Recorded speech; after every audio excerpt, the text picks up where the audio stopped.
This is Gnembon. He's a senior game developer for Minecraft. But he wasn't always that.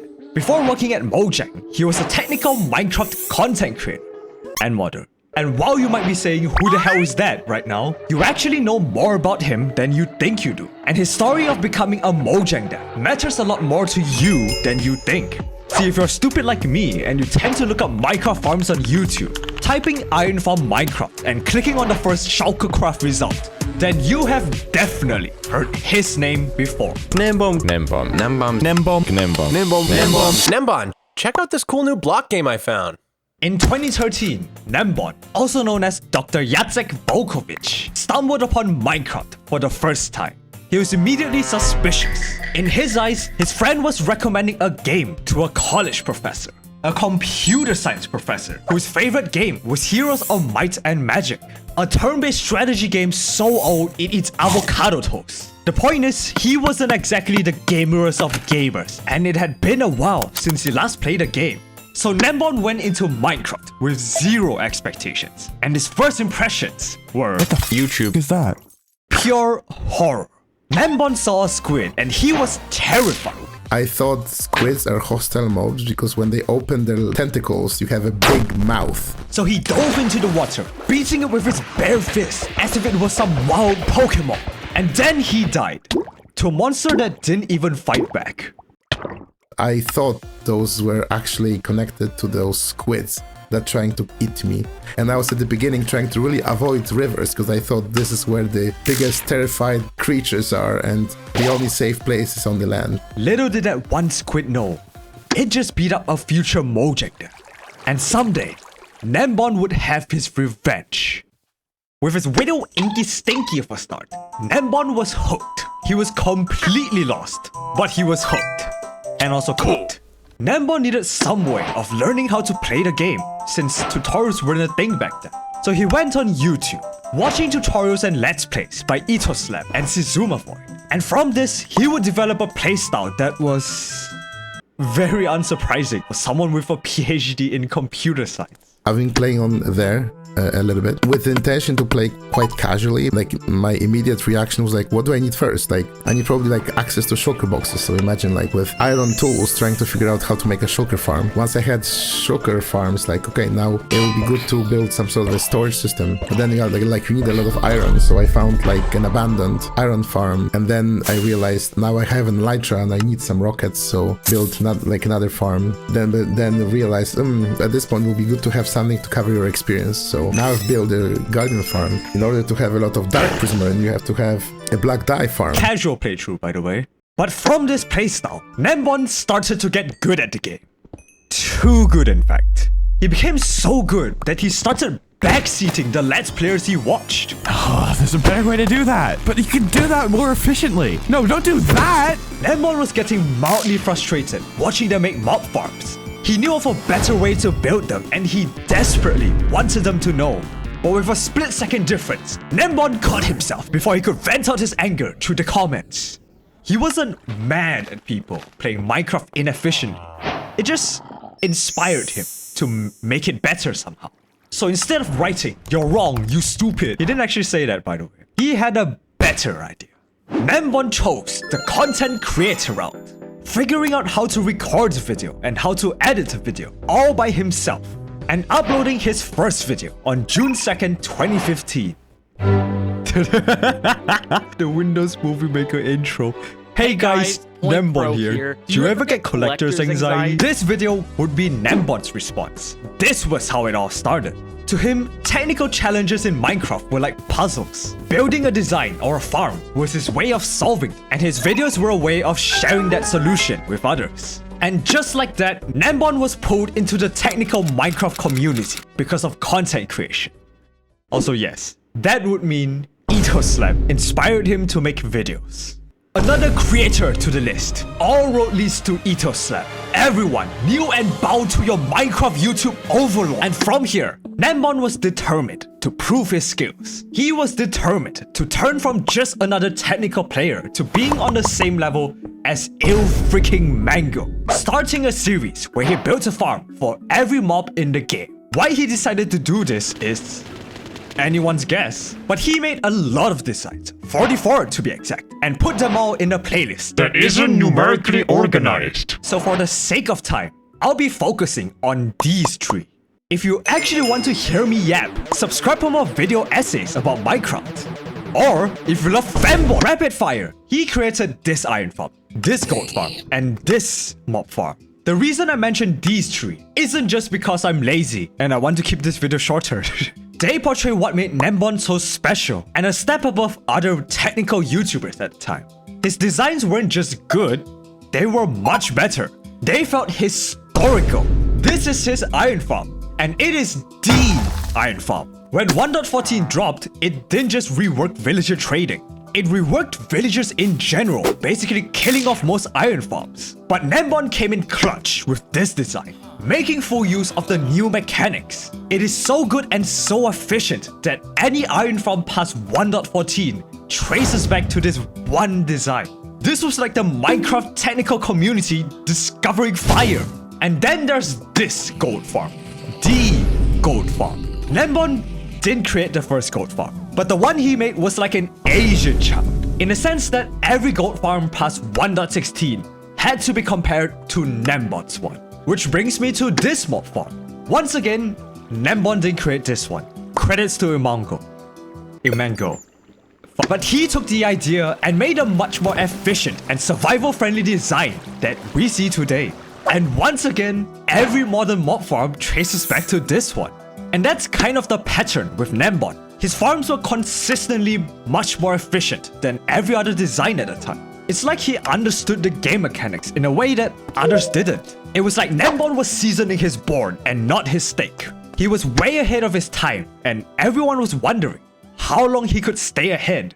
Everyone, especially one group in particular. His designs were so revolutionary that he was invited to SciCraft in November 2016. The most deadliest the most technical SMP in Minecraft. The expectations for Gnembon were already high, and this just raised them even further. This was a server all about pushing the limits of Minecraft and trying their best to automate everything. Look at this infantile iron farm I built. Now look at SciCraft's iron farm. Look at Mumbo's witch farm. Now look at SciCraft's witch farms. Plural.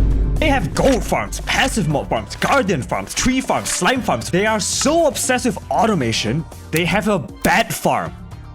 Bats. A mob so unimportant that everyone forgot they existed until December 2019. It was being part of SciCraft that gave Gnembon an invitation to Minecon 2019, where he met Jeb and Agnes, face revealing to them, revealing his face to them, talking to the team of Mojang developers, and finding himself having great chemistry with them, talking about mob caps and spawn mechanics and Pathfinder. But this time, he was talking to people who understood. It was like two dolphins meeting in the wild and instantly syncing with echolocation. He felt like he belonged here. We'll get back to this later. So just like the Mojang developers, remember Gnembon's beautiful face for later. This is very important. But even with SciCraft's technology being light years ahead, they still had some limits. There were farms that were stuck in 1.12, basically unusable in future updates. There was stuff like crafting, which unfortunately had no automation. It still had to be done manually, despite everything. This is called foreshadowing. So what do you do when your farms can be more efficient, but they're limited by the game? You change the game. This is the carpet mod. It added a lot of features, but for now, I'll be focusing on the most important ones, aka the ones I find the most cool. There's the /tick function, which speeds up or freezes the game. It lets farm designers test how good their farm is over longer periods of time, which would have taken hours. Carpet also allowed you to move unmovable blocks like chests, dispensers, beacons. It also allows you to count loot, optimize redstone, auto-crafting. This is called Forge. You can do so much cool redstone with this one mod. Even your redstone friends will be impressed. No friends to show your redstone off to? No problem. Carpet mod also allowed you to add friends. That's brilliant. So true, Bestie Korean. It was basically what a lot of people in the community have been waiting for.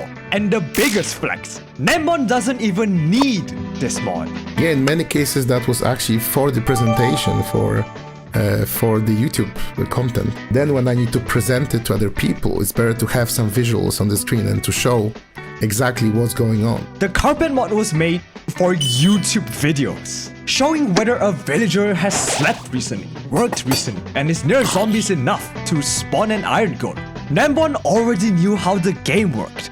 This mod just lets us see what he sees. This isn't about making better farms anymore. It was about proving that he could turn his deep understanding and love for Minecraft into making something better. But even that was starting to be a problem. Gnembon was starting to hit a wall as to what he can do. Sure, he can make game-breaking efficient farms, but he was still limited by the game. It was starting to feel like Minecraft was holding him back. It was like building the best game console to ever exist, and the only game you could play is Tetris. Gnembon was starting to hit a limit himself. There was only so much he can do, so much he can control. He was also starting to get trolls that were reporting his farms as duping glitches. Oh boy, again some morons. Wait, I think I can make him sound more annoyed. Ojej, znowu jacyś idioci rozsiewają publicznie newsy o podrabianiu błędów, których sami nie znaleźli, dla paru tanich kliknięć na YouTube. Trzymajcie to w tajemnicy do cholery. He now had a time limit. As legendary as Gnembon is, it was starting to feel like it wasn't enough. The pressure was rising.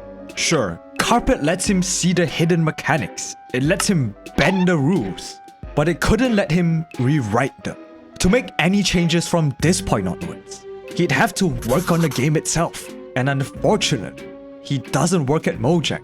So what do you do when your farms are even more efficient, but they're still limited by the game? The vanilla game. Some of you have noticed that I've disappeared for a few months. Well, in short, I just found another job in another part of the world and simply needed to take these few months off YouTube to prepare for that. Gnembon had done all he could with the game. His farms were optimized. The game was modern.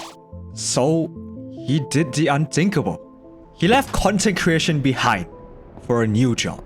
Meanwhile, I'm already settling in a new place and videos should return to normal at some point, I think. It'll probably be less of modding and more of the farm design for survival, for reasons. I need to think about it. So, see you in the next one. Bye bye. Gnembon applied for a job at Mojang and he was accepted. But not just any job, no. He was now the senior game developer, one of the higher positions. That one conversation at Minecon turned out to be one of his most important decisions. News about his new job at Mojang had massive positive reactions. This is definitely good news for the technical Minecraft community. Now that is one way to bypass that huge roadblock of can't incorporate code not written by our employees. It's a good step towards incorporating some carpet mod aspects to vanilla. And honestly, why wouldn't they be? The man known for pushing the game to its limits is now the one setting those limits. However, not everyone was happy with this good news. Some people, some technical Minecraft people, were more cautious about this. Just because he's an official employee now does not mean we're going to get carpet mod features in vanilla. This Panda4994 works at Mojang for 1.5 years now, and we did not see any of his personal technical Minecraft influence in the game. He became a game developer working in the team. Same with Dinnerbone with Bookit and King B-Dogs with Ader. So when are we getting crafting table hopper support, i.e. auto-crafting? Probably never. It felt like it was too good to be true. And this was also when the community was starting to turn against Mojang. Was he gonna turn from community favorite into another string of disappointment in their eyes? However, Gnembon spared no time to prove these doubters wrong. He had the powers of Minecraft God now, and he wasn't going to let it go to waste. Are you considering implementing some of the carpet features? Certainly. He would immediately fulfill his promise, adding the /tick function to the game. After he fixed the bugs that pissed him off. Jak dopuścili mnie do kodu, to ja wszystkie swoje błędy, które mnie wkurzały, wyciągnąłem właśnie z backtrackera i wszystkie naprawiłem hurtem. Shanwei. Allowing players to set the tick rate, freeze the game, fast forward the game, just like Carpet. He would then help out his Psycraft friends, working on the development of the Crafter. Gnembon would also collaborate with Brandon, aka King B-Dogs, for the 1.19 update. He's this guy who made like the Aether mod, which like no one has ever heard of. And together, they would make the Deep Dark Bio into what it is today. With Gnembon leading the development of the Scout Catalyst, coding the mechanics of its spreading.